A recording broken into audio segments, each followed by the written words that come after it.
Bonjour à toutes et tous. Je vais inaugurer cette première vidéo. On va parler du Donbass, bien sûr. Euh, Pourquoi faire de la vidéo? Ben, tout simplement, c'est que c'est un outil qu'il faut que j'utilise. Je ne suis pas très à l'aise avec. Vous allez certainement vous en rendre compte. Mais vu les problèmes qu'il y a avec Facebook, je ne suis pas le seul concerné. Beaucoup de personnes qui font de la réinformation ont des gros problèmes avec Facebook. Et une fois de plus, je vous invite vraiment à rejoindre VK.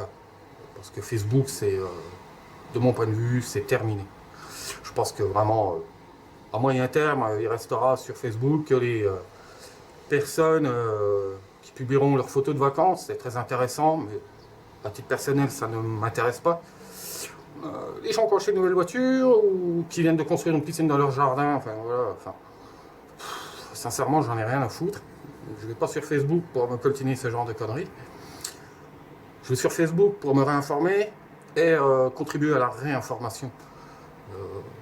Parce que malheureusement aujourd'hui, c'est des personnes comme moi, comme d'autres, qui essaient d'apporter une information, je ne vais pas dire nouvelle, parce que l'information tout court, j'aime même pas d'ailleurs ce mot réinformation, parce que ça voudrait dire quelque part que j'aime pas ce terme, je ne sais pas comment expliquer, j'aime pas ce terme réinformation. On fait de l'information orientée, c'est un fait, je ne m'en cache pas. Je suis un soldat politique, je ne suis pas mes informations sont clairement orientées dans un but contre l'OTAN, l'Union européenne, la politique belliciste de Washington, de la City, de Wall Street, enfin de toute cette engeance qui sème vraiment la mort, la désolation, qui met en esclavage les peuples. Mais par contre, je ne mens pas. Même si mes informations sont orientées, je ne mens pas. J'apporte toujours factuellement des liens dans mes articles. Et j'apporterai aussi des liens en dessous de cette vidéo. Alors évidemment, il y aura des liens pro-russes, comme Sputnik. J'ai un lien Sputnik que je vous mettrai. Mais je vais mettre aussi un lien d'un site d'information ukrainien qui parle de la même information. Comme ça, on ne pourra pas m'accuser de faire de la désinformation ou d'être un troll de Poutine. Salut Vova. J'ai des liens, comme vous le savez, ceux qui me lisent. Je cite toutes sortes de liens, que ce soit des liens mainstream ou d'autres personnes qui font de la réinformation. Donc là-dessus, j'ai pas de problème avec ma conscience. Il est clair que je vais pas faire de chichi. Je suis clairement engagé dans un combat et qui plaise ou qui plaise pas, j'en ai rien à foutre. Il faut être clair aussi. Je suis pas là pour plaire. J'ai rien à vendre. Je me présente pas aux élections. Plutôt crever d'ailleurs que me présenter aux élections. Je crois pas du tout en système démocratique à l'occidental. J'en veux encore pour preuve là, les élections qui viennent d'avoir lieu en France. Enfin, en France. Ce qui en reste.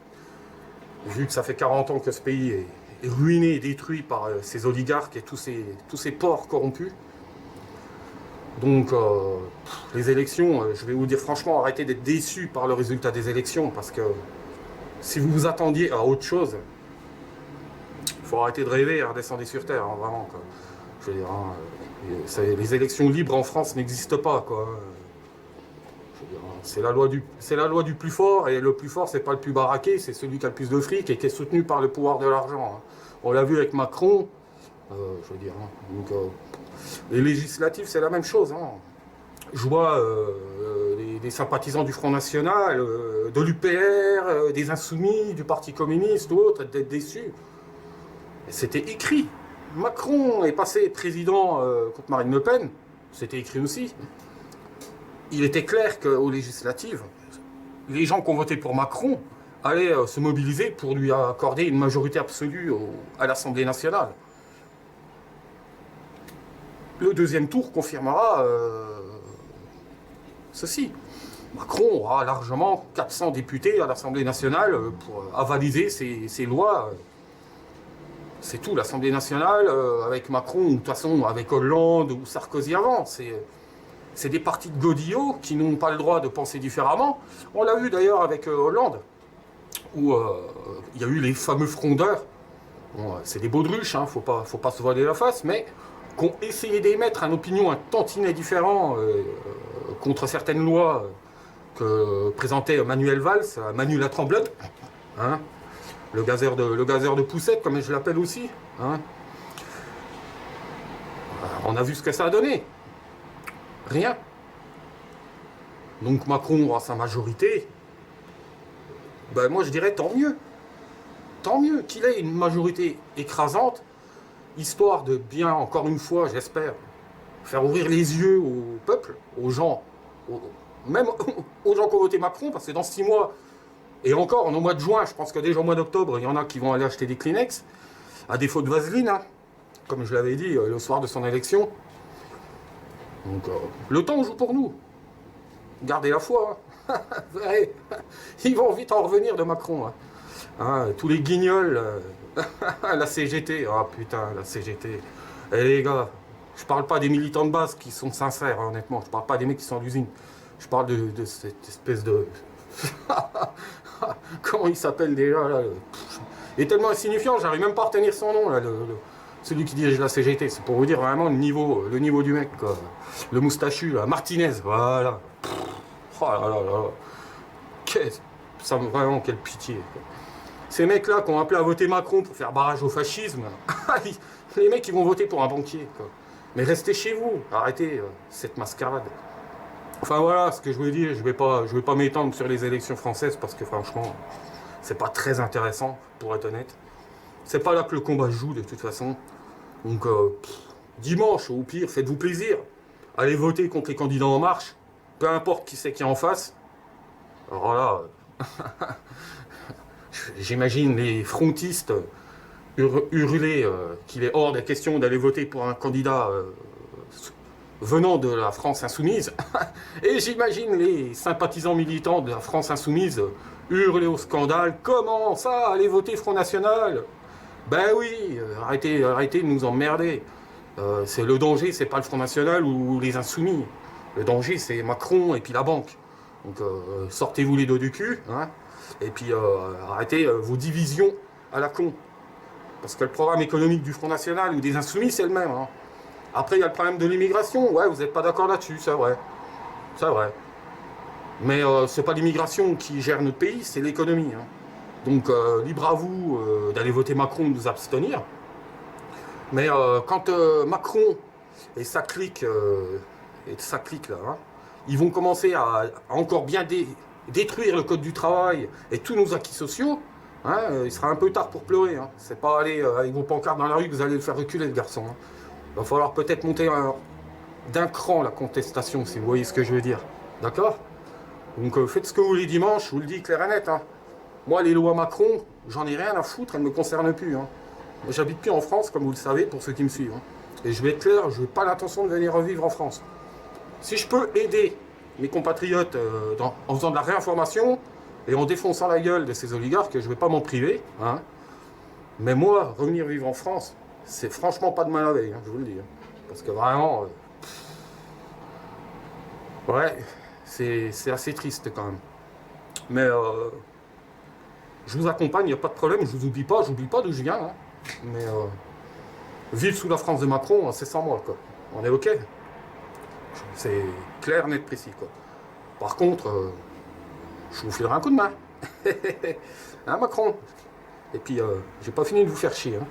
Ça, c'est clair. Voilà, ça, c'est fait. Hein. On va passer à des choses un peu plus concrètes. Et les gens qui me suivent, généralement, me suivent essentiellement par rapport à ce qui se passe dans le Donbass, donc on va attaquer. Hein. Donc, les nouvelles sont toujours aussi sympas, hein, si on peut dire. Voilà. Il y a eu encore des gros bombardements hier.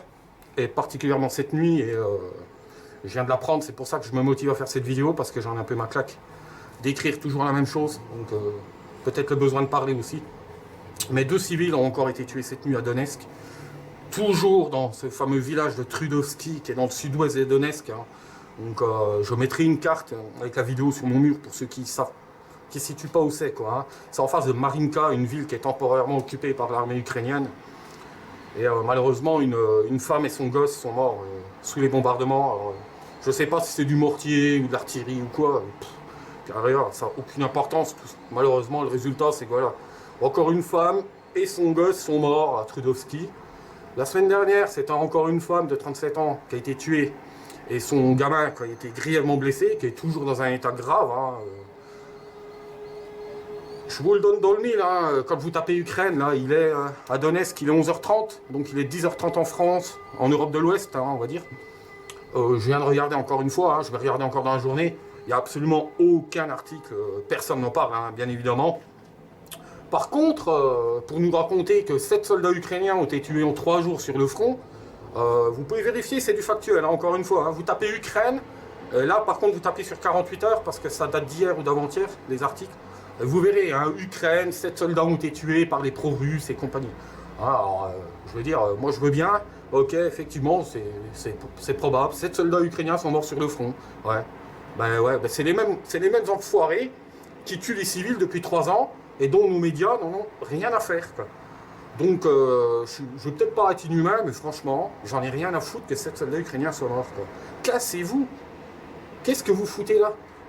Vous en avez pas marre de tuer des civils? Vous n'avez pas marre de tuer vos frères? C'était vos frères jusqu'en 2014. Ça vous plaît de balancer des obus sur des civils? À Trudowski, il n'y a pas de soldats. Hein. C'est dans la zone tampon, entre guillemets, on va dire. Hein. Une partie est en zone civile et une autre partie est entre nos lignes, nos positions. Hein, et la station de bus, la fameuse station de bus, où il y a déjà des civils, là, il y a 15 jours, 3 semaines, qui ont été blessés, 4 civils qui ont été blessés sur la station de bus. Des terroristes, certainement, hein, qui attendaient le bus pour aller travailler, quoi. Hein, donc, faut arrêter de nous raconter des conneries dans les médias. Quand ils en parlent. Il n'y a pas de soldats là où ils envoient des obus de mortier. Hein. Il n'y a pas de soldats, quoi. Hein. C'est comme à Kirov au mois de décembre. Je suis bien placé pour en parler parce que j'étais en garnison à Kirov. Hein, et je peux vous garantir que quand ils ont bombardé l'hôpital Kirov, il n'y a pas de soldats à l'hôpital. Hein, ok? C'est un hôpital civil, c'est pas un hôpital militaire. Hein. Il n'y a aucun soldat, on n'a jamais été en position, hein, sur l'hôpital de Kirov. Donc, quand on bombarde un hôpital sciemment, parce qu'il a 5 bandes du front, hein, je le précise, ok? Quand on bombarde un hôpital, c'est un crime de guerre. Hein. Mais bon, c'est pas très grave, c'est que des Russes. Enfin, des Russes. C'est même pas des Russes, c'est des russophones d'ailleurs. Les gens ici, ils savent même plus ce qu'ils sont au niveau identité. C'est pour vous dire le drame que vivent les civils dans le Donbass. Quoi. Ils savent plus s'ils sont ukrainiens, russes, russophones. Quelque part, ils n'ont plus d'identité. Voilà où on en est quand même. Hein. Donc, je veux dire, voilà, il y a eu 2 morts. 2 civils aussi qui ont été grièvement blessés à Gorlovka, pareil. 2 maisons qui ont été détruites à Donetsk cette nuit. Enfin, tout est normal. Hein. À Kubeski, dans le nord, une maison qui a été détruite. Et puis dans le district de Kievski, pareil, dans le nord. C'est pareil, c'était sûrement des casernes militaires. Hein. Oh, miracle, il n'y a pas eu de blessés, donc c'était peut-être des maisons abandonnées. Bon, enfin bon, je veux dire. Et c'est que ça, quoi. Hein, je vous le dis. Hein. Je veux dire. D'ailleurs, quand vous regardez les comptes rendus, hein, proportionnellement, il y a moins de soldats qui sont tués chez nous que des civils, hein, ou blessés. Donc, faut quand même pas oublier une chose. C'est que le gouvernement français soutient le régime de Poroshenko. Il leur file du fric. Ça pose des questions, je veux dire. Parce que quand on donne de l'argent à un gouvernement qui bombarde des civils depuis 3 ans, ça s'appelle de la complicité pour moi. Surtout qu'en plus, ils sont juges et partis, ces gens-là. Je parle du gouvernement Hollande, mais aussi du gouvernement Macron qui est en train de se mettre en place. Parce que je rappelle qu'ils sont garants des accords de Minsk. Ils ont signé les accords de Minsk avec l'Allemagne, la Russie et l'Ukraine. Dans ce cadre-là, hein, il y a eu des sanctions prises par rapport à la Crimée, mais il y a des sanctions qui ont été prises contre la Russie parce qu'ils soutiendraient les séparatistes. Moi, de ce que j'en sais, hein, soutien qu'apporte la Russie ici au niveau de la population, ça, c'est par rapport à l'humanitaire, où il y a un convoi humanitaire qui arrive tous les mois. Ils payent les pensions que Kiev ne paye plus. Enfin, elle les paye, mais il faut que les gens aillent en Ukraine. Hein. Je vous garantis qu'il y en a pas mal déjà qui n'ont même pas les moyens d'y aller en Ukraine, hein, parce qu'il faut payer le bus hein, pour y aller. Hein. Et puis en plus, c'est long. Hein. Il y a les blocs-posts à passer, et puis en prime, ça peut être dangereux. Hein. Ça peut être dangereux. Hein. Donc il y a beaucoup de gens ici qui vont même plus chercher leur pension auquel ils ont droit, parce qu'ils ont cotisé pour ça. Donc c'est la Russie qui a pris le relais. La Russie aussi envoie du matériel aussi pour reconstruire les maisons, ils envoient des fenêtres. Hein.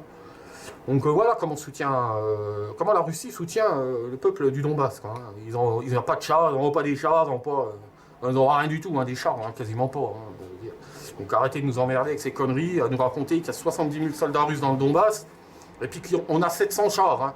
Je vous le dis, moi, les 70 000 soldats russes et puis les 700 chars, moi dans l'armée, je les cherche encore, quoi. Ok. Et puis, si vraiment il y avait eu 70 000 soldats, ou qu'il y aurait 70 000 soldats russes, 700 chars russes ici, où sont les photos satellites? Parce que en septembre 2015, quand l'armée de l'air russe est allée en Syrie pour aller bombarder les amis de Washington et de Paris, hein, entre autres, pour ne pas parler d'Israël et de l'Arabie Saoudite, et de la Turquie, on a eu des belles photos satellites des avions russes sur la base de l'Atakié. Rappelez-vous. Ça aussi, c'est du factuel. Hein. Vous tapez base de l'Atakié, septembre 2015. Vous allez voir, hein, c'est du factuel, ça. Hein. C'est pas compliqué. Hein. Je peux même, d'ailleurs, je mettrai peut-être même le lien. Il faudra que je le cherche, mais je peux le mettre. Donc, ils nous ont mis une belle photo, de mémoire, date même du 30 septembre 2015, avec tous les avions alignés sur le tarmac de la base militaire de l'Atakié. C'est génial, hein? Vous en avez vu des photos comme ça, satellites, où on voit les chars russes et les troupes russes pénétrer en Ukraine, vous? Parce que moi, j'en ai jamais vu, quoi.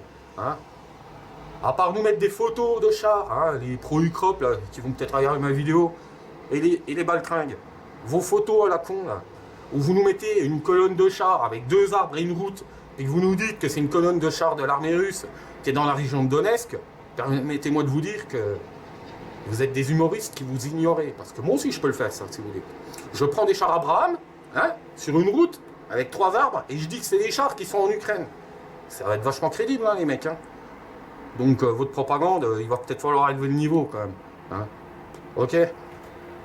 On va parler d'autre chose aussi sur l'Ukraine, parce que décidément, le régime de Kiev sombre dans le débilisme. Mais bon, c'est pas une nouveauté pour ceux qui suivent l'actualité depuis 3 ans sur le Donbass et l'Ukraine. Hein. Poroshenko est tout fier de nous annoncer qu'il y a une loi qui a été votée à la Rada le 16 mai pour interdire le port du ruban de la Saint-Georges. Vous savez, ce fameux ruban orange et noir. Ouais, ils ont interdit le port de... C'est vrai qu'ils ont interdit le port du ruban de la Saint-Georges en Ukraine. C'est une loi qui a été votée quasiment en urgence, hein, parce qu'il n'y a rien de plus urgent à faire en Ukraine à l'heure actuelle. Hein. Les gens crèvent de faim, ils rêvent que d'une chose, c'est de se barrer, hein, d'ailleurs. Hein. Bravo, en fait, hein, pour avoir négocié pour la libéralisation des visas. Moi, je te félicite, Poroshenko. Ça va permettre à plein d'Ukrainiens de se barrer de ton pays de taré, parce que ils en ont un peu ras-le-bol, si tu veux, quoi, hein, de ta corruption et de tous tes nazillons là, qui sèment la terreur. Donc pour moi, c'est une bonne chose. C'est bravo. Il était temps de le faire. Ça va permettre aux gens de se casser. Donc, ils ont voté cette loi magnifique. Et donc, toute personne portant donc, un ruban de la Saint-Georges en Ukraine, ou le mettant dans sa voiture, ou voire même dans son magasin ou autre, subira donc une amende de 29 à 86 euros. Alors, pourquoi il y a des différences, je ne sais pas. C'est pas précisé. Hein. C'est arbitraire, comme d'habitude. Et les rubans, bien sûr, seront saisis, interdits d'en fabriquer, interdits d'en vendre, ça va sans dire. Et en cas de récidive dans l'année, donc l'année suivant la première condamnation, l'amende passera à 172 euros. C'est énorme hein, pour ici, il faut bien comprendre, hein, même 29 euros, c'est une somme hein, pour en Ukraine, il ne faut pas l'oublier, il faut pas mettre ça sur le même... au niveau de la France, de la Belgique ou de la Suisse, hein, 29 euros, c'est une somme hein, pour un Ukrainien. Je vous dirais une chose, le salaire c'est 100 euros, hein, le salaire de base, hein, salaire minimum du moins. C'est une centaine d'euros, hein, donc imaginez, ça représente le tiers du salaire. Hein. Imaginez pour un smicard qui se prendrait une amende de... C'est quoi le SMIC? C'est 1100 euros, je crois, un truc comme ça. Imaginez qu'un smicard se prend une amende de 400 euros, quoi, hein, vous imaginez la proportion. Quoi. Et on parle vraiment de l'amende de base, hein, 29 euros. Et donc ça passerait donc à 172 euros, donc c'est une fois et demie le salaire, hein, quasiment, de base, toujours. Ou subir une arrestation arbitraire pouvant aller jusqu'à 15 jours de prison. Oh punaise, vous vous rendez compte, 15 jours de tôle parce que le mec ou la nana va porter un ruban de la Saint-Georges. Ouais, c'est génial.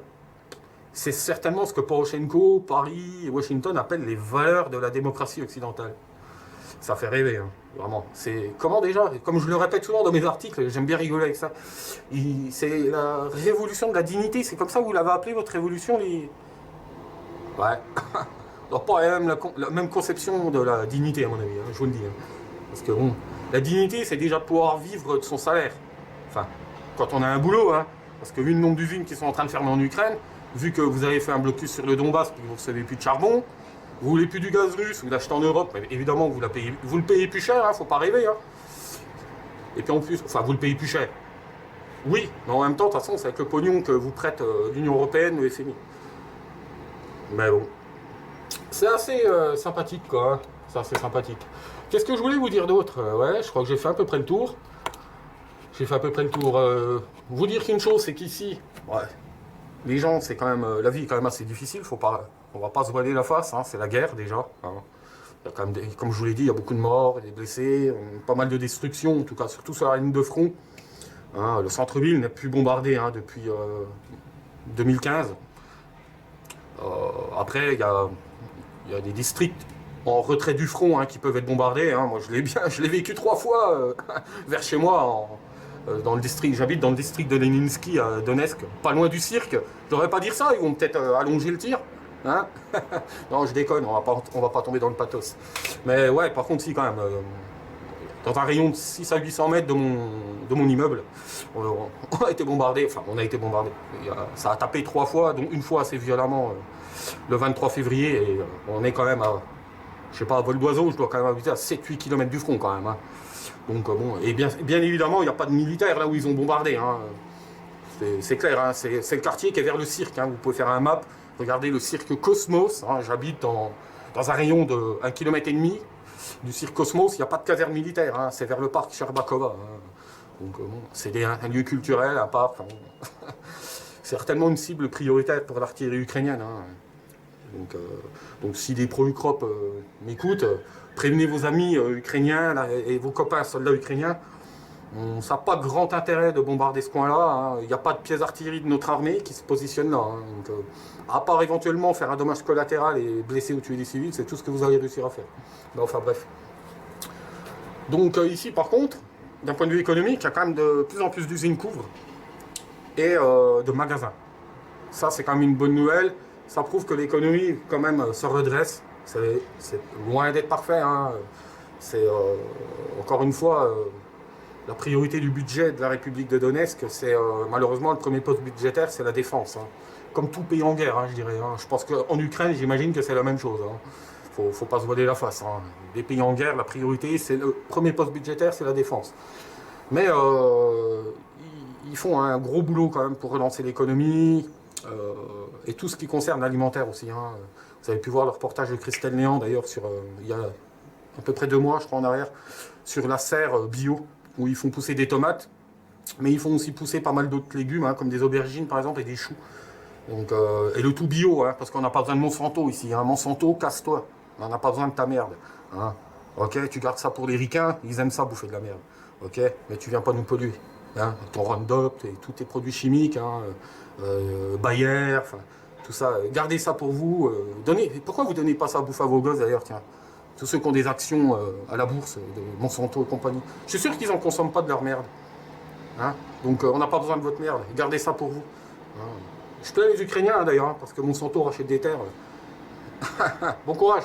C'est d'un ridicule. Hein. Vous avez une terre qui est hyper fertile, vous allez foutre du Roundup et du Monsanto dessus, sur vos terres. Vous allez les flinguer. Mais c'est la révolution de la dignité. Hein. Ah putain, merci. Hein. Une dignité comme ça, je vous le dis, gardez-la. Ok? C'est pas ça la dignité. Hein. Donc on va en terminer pour cette première vidéo un peu amateur, hein, vous m'en excuserez. Je vais quand même faire un dernier petit message à remercier quand même mes donateurs. J'ai eu beaucoup de problèmes, comme vous le savez, depuis que j'ai pu ce fameux RIB. Je suis en train de galérer, et je vous raconte pas, c'est une vraie galère pour débloquer l'argent que j'ai touché sur mon PayPal. Donc, je vous invite plutôt, si vous voulez m'aider et me faire des dons, j'ai un nouveau compte en banque, je vous invite plutôt à me faire des dons sur le compte en banque, ce sera plus facile pour moi de rapatrier l'argent sur Donetsk, parce que là, le problème que j'ai, c'est que le compte en banque que j'ai, je ne peux pas le lier à mon PayPal, donc là je suis en train de faire un montage, je ne veux pas le raconter parce que je suis obligé de me protéger un peu aussi, hein, vous imaginez bien, mais je vous garantis que c'est une sacrée merde. Donc pour ceux qui veulent me soutenir, privilégiez plutôt le virement bancaire parce que c'est beaucoup plus simple pour moi de faire rapatrier l'argent ici à Donetsk. Mais je vous remercie vraiment. Sans vous, je suis mort, hein, je vous le dis. Hein. Si j'ai pas de dons, je suis cuit. Hein. J'ai plus de pognon personnel, hein, je le précise. Je précise pour tous les branleurs assis sur leur canapé, ils se reconnaîtront que je m'enrichis pas avec les dons. Hein, parce que si je veux m'enrichir, je rentre en France. Hein, je travaille comme frontalier en Suisse et j'ai gagné 3500 € par mois. Donc les petits branleurs qui m'emmerdent à dire que je m'enrichis avec les dons ou avec les dons humanitaires, je vous emmerde. C'est clair, ok? Et que les choses soient bien claires. Hein. Parce qu'au niveau des dons, je vais vous dire très clair, net, depuis le mois de septembre, j'ai dû toucher à peu près 3000, un peu plus de 3000 € de dons. Hein. Ok? Donc on est au mois de juin, ça fait 9 mois. Faites la division, hein, j'ai pas envie de m'emmerder. Je m'enrichis pas avec les dons. Je crève pas de faim, c'est vrai. C'est pas le but hein, en même temps. Mais je ne roule pas sur l'or. Et si je vous dis, si je veux faire du fric, je rentre chez moi et je vais reprendre mon salaire. D'accord? Donc à bon entendeur, salut.